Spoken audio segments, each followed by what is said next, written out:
തമിഴ്നാടിന്റെ രാഷ്ട്രീയ ചരിത്രം എപ്പോഴും വെള്ളിത്തിരയുമായി ഇഴപിരിഞ്ഞു കിടക്കുന്ന ഒന്നാണ്. എംജിആറും കരുണാനിധിയും ജയലളിതയും അടക്കിയുമാണ് ആ മണ്ണിലേക്ക് സിനിമയിൽ നിന്നും മറ്റൊരു താരം കൂടി അധികാരത്തിന്റെ ചെങ്കോലുമായി എത്തിയിരിക്കുന്നു. ചന്ദ്രശേഖർ ജോസഫ് വിജയ്, ആരാധകരുടെ പ്രിയപ്പെട്ട ദളപതി. തമിഴ്നാടിന്റെ ചരിത്രത്തിൽ ആദ്യമായാണ് ഒരു മുഖ്യമന്ത്രി കോട്ടും സ്യൂട്ടും ധരിച്ച് സത്യപ്രതിജ്ഞ ചടങ്ങിനെത്തുന്നത്. അതുകൊണ്ട് തന്നെ മുഖ്യമന്ത്രി വിജയുടെ സത്യപ്രതിജ്ഞാ ചടങ്ങ് വ്യത്യസ്തവും വേറിട്ട കാഴ്ചയുമായി. കറുത്ത ബ്ലേസറും കറുത്ത പാൻസുമായിരുന്നു വിജയുടെ വേഷം. പുഞ്ചിരി തൂകി അദ്ദേഹം സദസ്സിനെ കൈവീശി അഭിവാദ്യം ചെയ്തു. രാവിലെ 10 മണിക്ക് തന്നെ ഗവർണർ രാജേന്ദ്ര വിശ്വനാഥ് ആർലേക്കറുടെ അരികിലെത്തി. ഗവർണർ സത്യവാചകം ചൊല്ലിക്കൊടുത്തപ്പോൾ വിജയ്ക്ക് ഒരു പുതുമുഖ മുഖ്യമന്ത്രിയുടെ പതർച്ച അനുഭവപ്പെട്ടില്ല.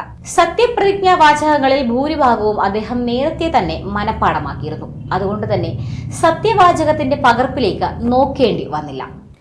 ആദ്യ വാചകം ഉരുവിട്ടപ്പോൾ തന്നെ സദസ്സിൽ നിന്ന് നീണ്ട കരഘോഷമുയർന്നു. ആർപ്പുവിളികളും ചൂളം വിളികളും മുഴങ്ങി. ടിവികെയുടെ അധികാരത്തിന്റെ വരവറിയിച്ചുകൊണ്ട് അണികൾ കൂട്ടത്തോടെ വിസിൽ മുഴക്കി. തുടർന്ന് വിജയ് പ്രസംഗം തുടങ്ങി. സിനിമാ ഡയലോഗുകളെക്കാൾ ശക്തമായ വാക്കുകളായിരുന്നു അതിലുണ്ടായിരുന്നത്. താൻ ഒരു സാധാരണക്കാരനാണെന്നും തമിഴ്നാട്ടിലെ സാധാരണക്കാർക്കൊപ്പം നിലകൊള്ളുമെന്നും വിജയ് വാക്കുകൊടുത്തു.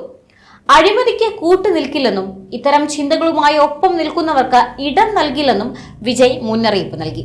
വിജയുടെ ഓരോ വാക്കുകളും ശക്തവും കുറിക്ക് കൊള്ളുന്നതുമായിരുന്നു. അതുകൊണ്ട് തന്നെ ഓരോ വാചകങ്ങൾ പൂർത്തിയാക്കുമ്പോഴും കരഘോഷം കൂടുതൽ മുഴങ്ങിക്കേട്ടു. ലക്ഷക്കണക്കിന് ആരാധകരും അനുയായികളും ഏറെക്കാലമായി കാത്തിരുന്ന നിമിഷം. അതിന്റെ ആകെ തുകയായിരുന്നു ഞായറാഴ്ച നടന്ന സത്യപ്രതിജ്ഞാ ചടങ്ങ്. ട്വിസ്റ്റുകൾ ഒന്നൊന്നായി അതിജീവിച്ചാണ് വിജയ് മുഖ്യമന്ത്രി പദത്തിലേക്ക് എത്തുന്നത്. തമിഴ്നാട്ടിലെങ്ങും ചടങ്ങ് വലിയ സ്ക്രീനിൽ പ്രദർശിപ്പിച്ചു. പാർട്ടി പ്രവർത്തകരും ആരാധകരും മധുരം വിതരണം ചെയ്തും പടക്കം പൊട്ടിച്ചും സത്യപ്രതിജ്ഞ ഉത്സവാഘോഷമാക്കി. ചടങ്ങിനെത്തിയ ഒട്ടേറെ ആരാധകർ വികാരാധീനരായി സന്തോഷാശ്രുക്കൾ പൊഴിച്ചു. സത്യപ്രതിജ്ഞാ ചടങ്ങ് പൂർത്തിയായ ശേഷം വിജയ് സെയിന്റ് ജോസ് കോട്ടയിലെ സെക്രട്ടേറിയറ്റ് മന്ദിരത്തിലെത്തി.